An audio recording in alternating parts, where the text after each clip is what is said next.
हम लोग पढ़ रहे थे ITF ना, स्टार्ट था हम लोग का इन्वर्स ट्रिग्नोमेट्रिक फंक्शन, सही है, ओके। और इसमें सबसे पहले हम लोग इंट्रोडक्शन देख रहे थे फंक्शन का, इन्वर्स ट्रिग्नोमेट्रिक फंक्शन स्टार्ट किए थे और इंट्रोडक्शन देख रहे थे, जान पहचान कर रहे थे हम लोग फंक्शन से, है ना, फलन से जान पहचान कर रहे थे। आइए उस जान पहचान को बढ़ाते हैं फंक्शन से। तो कहाँ पे थे कल हम लोग, क्या पढ़े थे कल हम लोग, क्या पढ़े थे फंक्शंस के बारे में, क्या पढ़े थे। तो कल रिवाइज करना चाहेंगे थोड़ा सा, 1 मिनट। हम लोग कल पढ़े थे फंक्शन क्या है, फंक्शन को कितने रूप में लिख सकते हैं, और फंक्शन के प्रकार कितने होते हैं, टाइप ऑफ फंक्शंस। तो फंक्शन के कितने प्रकार होते हैं इसके बारे में पढ़े थे। 4 प्रकार होते हैं, 1 1, many 1, onto, 1 1 onto, इसका हिंदी नाम भी है। तो ये हम टाइप के बारे में नहीं पढ़े थे कल, सिर्फ हल्का सा झलक मारे थे जो टाइप होती है। कल हम लोग ये पढ़े थे फंक्शन क्या है, फंक्शन को कितने रूपों में लिखा जा सकता है, कोई दिक्कत नहीं होना चाहिए। फंक्शन को कितने रूपों में लिखा जा सकता है, फिर फंक्शन वर्ड जहाँ पे आएगा वहाँ पे 2 वर्ड आएगी, 3 वर्ड आएगी, प्रांत, परिसर और सहप्रांत, इसके बारे में काम किए थे। जो वैल्यूएशन हम रखते हैं, पुट करते हैं, उसे प्रांत कहते हैं, जो वैल्यूएशन निकलती है उसे परिसर कहते हैं, कोई दिक्कत नहीं। और 3 रूप होती है, तीर आरेख रूप, रोस्टर फॉर्म और समुच्च निर्माण, सेट बिल्डर फॉर्म, समझ गए ना। इन सब चीज़ों को देखे थे। तो कुल मिला करके कल हम लोग फंक्शन के बारे में देख चुके थे, ठीक। आज पढ़ेंगे फंक्शंस के टाइप के बारे में, आज पढ़ेंगे हम लोग फंक्शन के प्रकार के बारे में। आपके पास 4 फंक्शंस है, ठीक है, आपके पास 4 फंक्शंस है। आप गौर से देखेंगे, अगर कल वाला क्लास आप लोग को पता होगा तो ये तो पहचान लेंगे ये चारों फंक्शन है। क्या फंक्शन है, फंक्शन होने के लिए क्या शर्त, क्या कंडीशन, फंक्शन होने के लिए क्या कंडीशन, क्या शर्त होना चाहिए। फंक्शन होने के लिए ये शर्त होना चाहिए, जो प्रांत जो है उसमें एक भी अवयव छूटा हुआ नहीं होना चाहिए। कल आप देख सकते हैं एक भी अवयव छूटा हुआ नहीं हो, और अगर दिक्कत है, पल्ले नहीं पड़ रही है, तो ये सारी चीज़ें अपलोड कर दिया जाता है। आप देखिए, मतलब आपको एक एक चीज़ें छूटने का तो सवाल ही नहीं हो सकता, है ना। सेम टू सेम जो भी चीज़ें बोलेंगे सबको अपलोड कर दिया जाता है, आप देख सकते हैं, आप ही लोग के लिए काम किया जा रहा है। तो फंक्शन होने का शर्त यह है, जब प्रांत में एक भी अवयव छूटा हुआ नहीं होना चाहिए, और साथ ही साथ एक का तीर 2 में नहीं लगना चाहिए, समझ रहे हैं ना। हम एग्जाम्पल्स की मदद लिए थे, टीवी रिमोट की मदद लिए थे, याद होगा आप लोगों को। चलिए ठीक है, तो हम 4 अलग अलग फंक्शन लिए, लेकिन चारों फंक्शन है, चारों जगह फंक्शन है, कोई दिक्कत नहीं होना चाहिए, चारों फंक्शन है, ठीक है। लेकिन चारों फंक्शन में थोड़ी सी विविधता है, थोड़ी सी डिफरेंस है चारों में, थोड़ा देखेंगे क्या डिफरेंस है। देखिए ABC, सब में AB का इस्तेमाल हम किए हैं। ये जो फंक्शन है ये, और हम लोग कौन सा रूप इस्तेमाल किए समझने के लिए, तीर आरेख रूप। ये जो हम फंक्शन लिए हैं 4, वो किस रूप में लिए, तीर आरेख ही क्यों लिए, क्योंकि तीर आरेख सबसे आसान रूप होता है, समझने में काफ़ी आसानी होती है ना। प्रश्न आपको रोस्टर में भी दिया जा सकता है, सेट बिल्डर फॉर्म में भी दिया जा सकता है, समझे ना। वो ज़्यादा क्लियरिटी आपको तब देखिए, कॉन्सेप्ट के समय सब कुछ क्लियर नहीं होती है। कॉन्सेप्ट के समय में सिर्फ सवाल को झेलने का तरीका पता चल जाता है हमको, मतलब सवाल से के साथ कुछ देर टाइम स्पेंड कर पाएँ, मतलब एक लॉजिक दे देता है हमको। लॉजिक क्या होती है, मतलब जिससे जद्दोजहद, मतलब आप किसी से बात कर रहे हैं, आर्ग्यू कर रहे हैं, तो आपके पास आर्ग्यू करने का कुछ बेसिस होना चाहिए ना, कुछ मुद्दा होना चाहिए ना। तो वो इस सवाल के साथ ज़्यादातर टाइम स्पेंड कर पाए, इसके लिए हम लोग कॉन्सेप्ट पढ़ते हैं। कॉन्सेप्ट मतलब एक जानकारी होती है, एक लॉजिक देता है आपको सवाल के साथ हुज्जत करने का, उसके साथ इंटरेक्ट करने का। वैसे सवाल एक सवाल है, लेकिन इंटरेक्टिव हम कहेंगे उसको। तो ये एक लॉजिक दे देता है, इसलिए इसको थोड़ा पढ़ना बहुत ज़रूरी है। नहीं तो आप सीधे एक लाइन में कहेंगे नहीं बना, और एक लाइन में कहेंगे हाँ बना। नॉर्मली स्टूडेंट्स देखते हैं, सर नहीं बना, क्लास खत्म, पढ़ाई शुरू, मतलब खेल शुरू। मैथ्स में मैक्सिमम विद्यार्थी का क्या होता है, मैथ्स में मैक्सिमम विद्यार्थी का ये लोचा होता है, सर सवाल जब नहीं बनती है तो छोड़ देते। और आप लोग ये करते होंगे, सवाल बन रहे हैं, बड़ी मज़ा आ रहा है, नहीं बन रही है बंद करो, घूमने लगो। क्यों, सवाल के साथ तुरंत जब नहीं बनना स्टार्ट हुआ, सॉल्व नहीं हो रही, बंद कर लो। क्यों, क्योंकि सवाल के साथ टाइम स्पेंड करने का कोई जुगाड़ नहीं, आपके पास कोई लॉजिक ही नहीं। मतलब आपके पास अगर माना कि त्रिकोणमिति का एक सवाल आपसे नहीं बन रहा है, लेकिन त्रिकोणमिति में ढेर सारा कॉन्सेप्ट आप पढ़े हुए हो, जानते हो उसके बारे में, ये क्या है, वो क्या, वो क्या, तो क्या करोगे, बुक्स पलटोगे, उस सवाल को ढूंढने की कोशिश करोगे, इधर से उधर से, मतलब आप सोचोगे, लॉजिक आपको सोचवाएगा जो शायद वहाँ तक पहुँच जाए जहाँ से नहीं बन रही है, यही मतलब है। और अगर आपको सिर्फ एक फार्मूला पता है, वो फार्मूला सेट नहीं हुआ, सवाल बंद, उससे आगे आपको हिल नहीं करेगा, यही मुद्दा होता है। सवाल बनाना और सवाल के साथ टाइम स्पेंड करना दोनों अलग चीज़ होती है। सवाल बनाना एक तुकबाजी हुआ, हाँ भाई कोई सामने वाला फार्मूला बताया, फार्मूला पर अगर सवाल सेट हो गई तो बना, नहीं बना तो। और लॉजिक्स क्या देता है, लॉजिक्स आपको किसी भी सवाल को छेड़ने की ताकत देता है, उससे आप भिड़ सकते हैं। है ना। और ये तो एक्सपीरियंस, किसी के साथ ज़्यादा टाइम स्पेंड करेंगे तो उसके बारे में अनुभव हो जाएगी, तो ये देता है। तो आप लोग इसके बारे में जानकारी लेना बहुत ज़रूरी है, इसलिए हम प्रत्येक चैप्टर में 2-3 दिन टाइम लेंगे, आपको अच्छा लगेगा, समझ गए।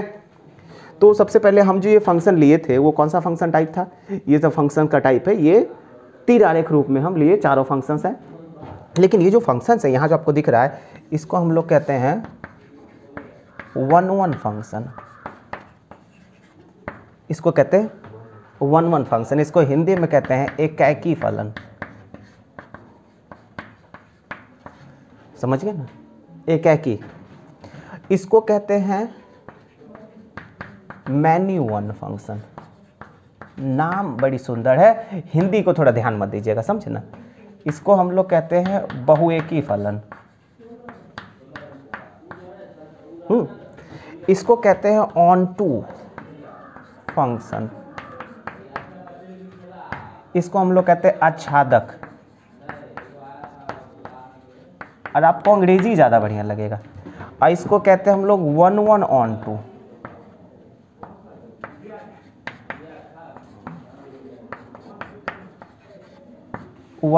इसको हम लोग कहते हैं एकाकी आच्छादक,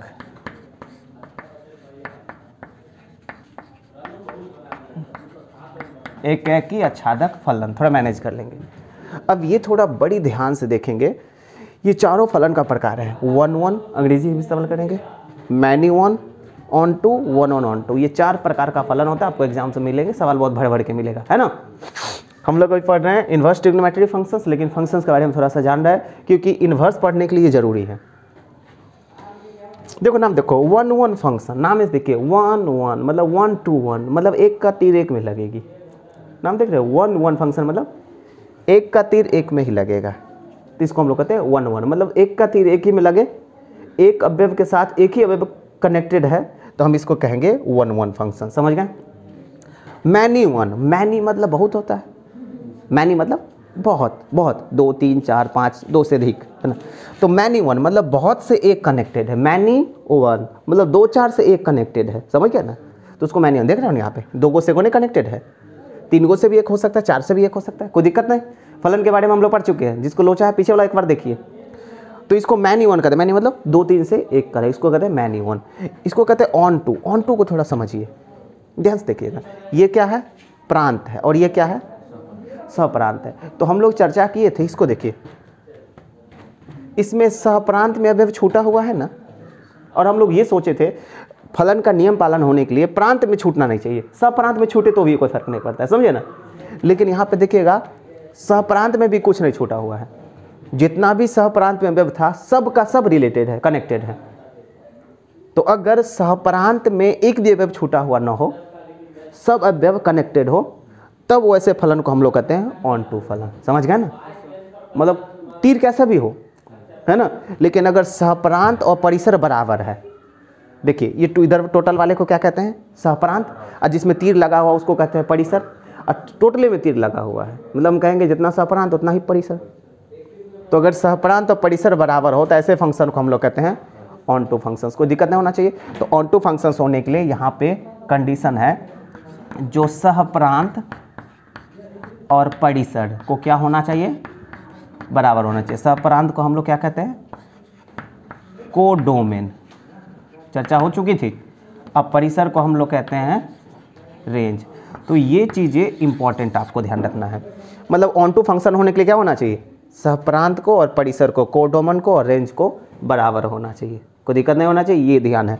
तो ऑन टू समझ गए, ऑन टू होने का क्या शर्त है, सहप्रांत और परिसर बराबर होना चाहिए। ये सब आप कॉन्सेप्ट पढ़ रहे हैं, सवाल का जैसे अप्लाई करोगे तो मजा आएगी। कॉन्सेप्ट अधूरा है सवाल के बिना भाई, क्योंकि हम कॉन्सेप्ट को अच्छे से तब समझते हैं जब उसका यूटिलाइज करते हैं सवाल के साथ, जब उसका यूटिलाइज करते हैं सवाल के साथ, तब ना कॉन्सेप्ट अच्छे से समझ में आती है। तो ये अधूरा है सवाल के साथ, लेकिन आप स्टोर करके रखेंगे, जमा करके रखेंगे, समझिए।